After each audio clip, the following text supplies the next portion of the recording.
사랑하는 소문교 성도 여러분, 샬롬. 3월 2일 수요일 아침 말씀 시간입니다. 매일 성경 책자 진도에 따라 3월 1일인 어제부터 레위기 말씀을 묵상하기 시작했는데요. 오늘은 레위기 2장 소제에 관한 말씀을 함께 묵상하도록 하겠습니다. 본문 말씀은 레위기 2장 1절부터 16절까지입니다. 좀 길지만 제가 봉독해 드리겠습니다. 누구든지 소제의 예물을 여호와께 드리려거든 고운 가루로 예물을 삼아 그 위에 기름을 붓고 또 그 위에 유향을 놓아 아론의 자손 제사장들에게로 가져갈 것이요, 제사장은 그 고운 가루 한 움큼과 기름과 그 모든 유향을 가져다가 기념물로 제단 위에서 불사를 지니 이는 화제라. 여호와께 향기로운 냄새니라.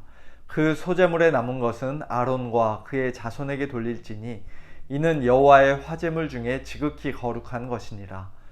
네가 화덕에 구운 것으로 소제 예물을 드리려거든 고운 가루에 기름을 섞어 만든 무교병이나 기름을 바른 무교 전병을 드릴 것이요, 철판에 붙인 것으로 소제 예물을 드리려거든 고운 가루에 누룩을 넣지 말고 기름을 섞어 조각으로 나누고 그 위에 기름을 부을지니 이는 소제니라. 네가 냄비의 것으로 소제를 드리려거든 고운 가루와 기름을 섞어 만들지니라. 너는 이것들로 만든 소제물을 여호와께로 가져다가 제사장에게 줄 것이요, 제사장은 그것을 제단으로 가져다가 그 소제물 중에서 기념할 것을 가져다가 제단 위에서 불사를 지니 이는 화제라. 여호와께 향기로운 냄새니라. 소제물에 남은 것은 아론과 그의 아들들에게 돌릴지니 이는 여호와의 화제물 중에 지극히 거룩한 것이니라. 너희가 여호와께 드리는 모든 소제물에는 누룩을 넣지 말지니 너희가 누룩이나 꿀을 여호와께 화제로 드려 사르지 못할지니라. 처음 익은 것으로는 그것을 여호와께 드릴지나 향기로운 냄새를 위하여는 제단에 올리지 말지며 내 모든 소제물에 소금을 치라. 내 하나님의 언약의 소금을 내 소제에 빼지 못할지니 내 모든 예물에 소금을 드릴지니라. 너는 첫 이삭의 소제를 여호와께 드리거든 첫 이삭을 볶아 찌은 것으로 내 소제를 삼되 그 위에 기름을 붓고 그 위에 유향을 더할지니 이는 소제니라. 제사장은 찌은 곡식과 기름을 모든 유향과 함께 기념물로 불사를 지니 이는 여호와께 드리는 화제니라. 아멘. 창세기와 출애굽기 다음에 위치해 있는 레위기 말씀은 현대 그리스도인들에게 성경 통독의 가장 큰 고비가 되는 책으로 유명하지만 사실 이스라엘에서는 자녀들로 하여금 5살만 되면 구약 성경 중 제일 먼저 읽게 하는 책이라고 합니다. 하나님께 예배드리는 것이 얼마나 중요한지, 또 하나님의 백성으로서 거룩한 삶을 살아가는 것이 얼마나 중요한지 자녀들이 어릴 때부터 확실하게 배울 수 있는 책이 바로 이 레위기이기 때문이죠. 레위기를 읽으면서 많은 분들이 헷갈려하고 또 어렵게 느끼는 이유 중 하나는 비슷비슷한 이름의 제사들이 너무 많다는 것입니다. 그러나 사실 우리가 꼭 알아야 하는 가장 기본적인 제사는 레위기 1장부터 7장에 이르기까지 자세히 기록되어 있는 번제, 소제, 화목제, 속제제, 속건제, 그렇게 5가지 밖에는 없습니다. 간단히 요약해서 말씀드리자면, 먼저 번제는 짐승 제물 전체를 태워서 하나님께 모두 바치는 헌신의 제사입니다. 수직적인 제사이죠. 오늘 본문에 기록된 소제는 유일하게 피 없는 제사, 즉 곡식으로 드리는 제사로서 감사의 제사입니다. 그리고 내일 아침에 살펴볼 화목제 역시도 감사의 제사로서 이웃들과의 수평적인 나눔과 잔치를 위한 제사라고 할 수 있습니다.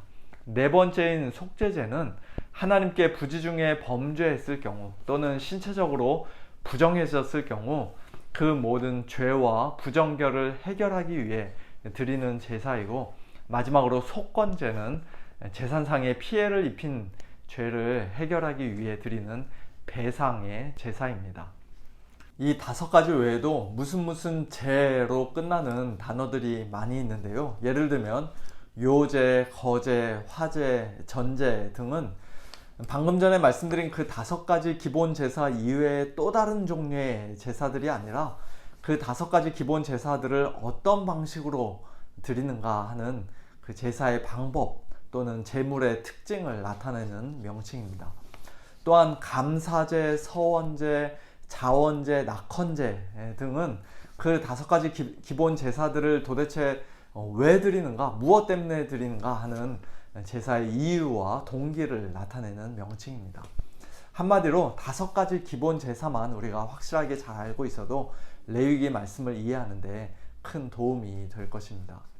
이번 3월 한 달 동안 일단 레위기 17장까지만 살펴보게 될 텐데요. 이 레위기 말씀은 그저 어렵고 따분한 말씀, 지겨운 말씀이 아니라, 또는 신약의 성도들은 우리와 아무 상관이 없는 말씀이 아니라 오늘 우리에게도 하나님께 대한 예배와 또 성도의 거룩한 삶의 원리를 아주 분명하게 선명하게 가르쳐 주시는 말씀입니다. 특별히 이 모든 제사들이 예수님 안에서 어떻게 온전히 성취되었는가를 우리가 깊이 알면 알수록 더욱더 큰 은혜가 넘치는 너무나도 귀한 말씀입니다. 시간이 이미 많이 지났습니다만 오늘 본문에 기록된 소제의 특징 몇 가지만 간단히 살펴보도록 하겠습니다. 소제는 방금 전에 말씀드린 것처럼 5가지 기본 제사 중에서 유일하게 곡식으로 드리는 제사입니다. 우리말로 소제라고 번역한 이유는 이 곡식 제사가 주로 하얀 밀가루를 곱게 빻아서 드리는 제사였기 때문입니다. 소제에서 그 소자가 하얀 소복을 입는다라고 할 때 그 소자처럼 하얗다라는 뜻을 가지고 있기 때문에 소제라고 이름을 붙였습니다. 오늘 본문 말씀에서 같이 이 소제가 다른 제사와 상관없이 독자적으로 드려지는 경우도 물론 있었습니다만 좀 더 흔하게는 다른 동물 제사를 드릴 때 함께 병행해서 드려졌다고 합니다. 짐승 제물과 곡식 소제물, 그리고 전제로 부어드리는 포도주, 그 3개가 보통 한 세트를 이뤄서 하나님께 드려지는 것을 우리는 민수기 15장에서 확인할 수가 있습니다. 그리고 곡식으로 드리는 소제는 경제적으로 가난한 백성들을 위한 하나님의 배려이기도 했습니다. 꼭 가난한 사람들만 소제를 드리는 건 아니지만 아무래도 곡식 제물은 소나 양보다, 심지어는 비둘기보다도 저렴했기 때문이죠. 레위기 5장을 보면 속죄제를 드릴 때 비싼 소나 양을 드릴 수 없을 정도로 가난한 사람들은 비둘기를 제물로 삼아 드릴 수 있었는데요. 그 비둘기조차도 부담이 되었던 사람들은 곡식으로 제사 드리는 것이 허락되었습니다. 일반적인 소제에 들어가는 기름이나 유향도 그때는 붓지 말고 또 놓지 말라고 하나님께서 말씀하실 정도로 하나님께서는 가난한 자들을 아주 세밀하게 세심하게 배려해 주시는 하나님이십니다. 오늘 본문 말씀에서 특별히 우리의 눈길을 끄는 것은 소제를 드릴 때 절대 넣어서는 안 되는 것들과 반대로 반드시 넣어야만 하는 것이 있다는 사실입니다. 먼저 하나님께 드리는 소제물에 넣어서는 안 되는 것들은 11절 말씀처럼 누룩과 꿀인데요. 여기서 꿀은 몇 년이 지나도 절대 상하지 않는 천연 벌꿀을 가리키는 말이 아니라 금세 맛이 변하고 상할 수 있는 과일나무 열매로서의 꿀을 가리키는 말입니다. 이스라엘 백성이 곧 들어가게 될 가나안 땅을 가리켜 밀과 보리의 소산지요, 포도와 무화과와 석류와 감람나무와 꿀의 소산지라고 말씀하는 신명기 8장 8절을 통해서도 우리가 알 수 있듯이 여기서 꿀이라는 것은 포도, 무화과, 석류, 올리브 등과 똑같은 부류에 속하는 일종의 과일나무 열매입니다. 하나님께 드리는 소제물에 누룩과 꿀을 넣지 말라고 명령하신 이유는 아마도 그 2가지가 쉽게 변하고 상하는 것이기 때문에, 특별히 누룩 같은 경우는 소제물 전체를 변질시키고 부풀리는 것이기 때문일 것이라고 우리가 추측해 볼 수 있습니다. 그 2가지와 완전히 반대되는 것이 소금인데요. 소금은 절대로 변하지 않고 다른 것을 부패시키지 않죠. 부패시키기는커녕 오히려 부패를 막아줍니다. 특별히 이스라엘과 언약을 맺으신 하나님께서 그 언약에 언제나 변함이 없고 신실하신 분이라는 사실을 가르쳐 주시기 위해 13절에서는 내 모든 소제물에 소금을 치라, 내 하나님의 언약의 소금을 내 소제에 빼지 못할지니 내 모든 예물에 소금을 드릴지니라고 말씀합니다. 이 소금은 단순히 소재만 들어간 것이 아니라 모든 예물에, 즉 5가지 모든 기본 제사에 항상 들어갔던 것 같습니다. 신약 성경에도 비록 이것과 완전히 똑같은 의미는 아닐지라도 상당히 비슷한 역할을 하는 소금에 관한 말씀이 몇 구절 있습니다. 마가복음 9장 50절에서 예수님은 소금은 좋은 것이로되 만일 소금이 그 맛을 잃으면 무엇으로 이를 짜게 하리요? 너희 속에 소금을 두고 서로 화목하라 하고 말씀하셨고요. 사도 바울은 골로새서 4장 6절에서 너희 말을 항상 은혜 가운데서 소금으로 맛을 냄과 같이 하라. 그리하면 각 사람에게 마땅히 대답할 것을 알리라고 말씀하셨습니다.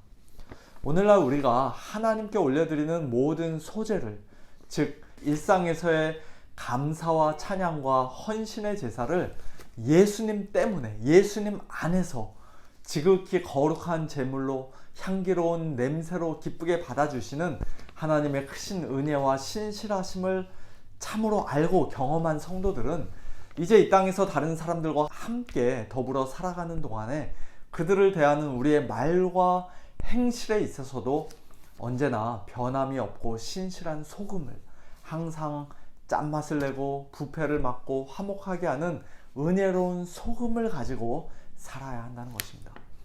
오늘 하루 하나님께 올려드리는 우리의 모든 소재에 쉽게 변질되는 누룩과 꿀이 아닌 오직 하나님의 언약의 소금을 넣을 뿐만 아니라 우리의 식구들과 믿음의 형제 자매들과 또 주위 이웃들에게도 하나님의 신실하심과 선하심을 나타내고 증거하며 사는 복된 저와 여러분, 우리 모두가 다 될 수 있기를 예수님의 이름으로 축원합니다. 함께 기도하겠습니다.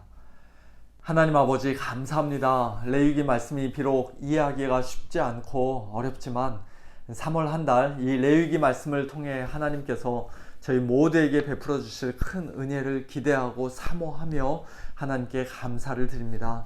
레위기에 기록된 복잡하고 세세한 제사 규정들과 수많은 율법들을 통해 우리 하나님 아버지께서 얼마나 좋으신 분인지, 예수님의 십자가 대속의 은혜가 얼마나 크고 놀라운 것인지 저희들 더욱더 깊이 깨닫게 하시고, 또 저희들 하나님의 백성으로서 이 땅에서 어떻게 살아야 하는지도 다시금 깨닫고 결단하고 순종하는 복된 시간들이 되어지도록 은혜를 베풀어 주시옵소서.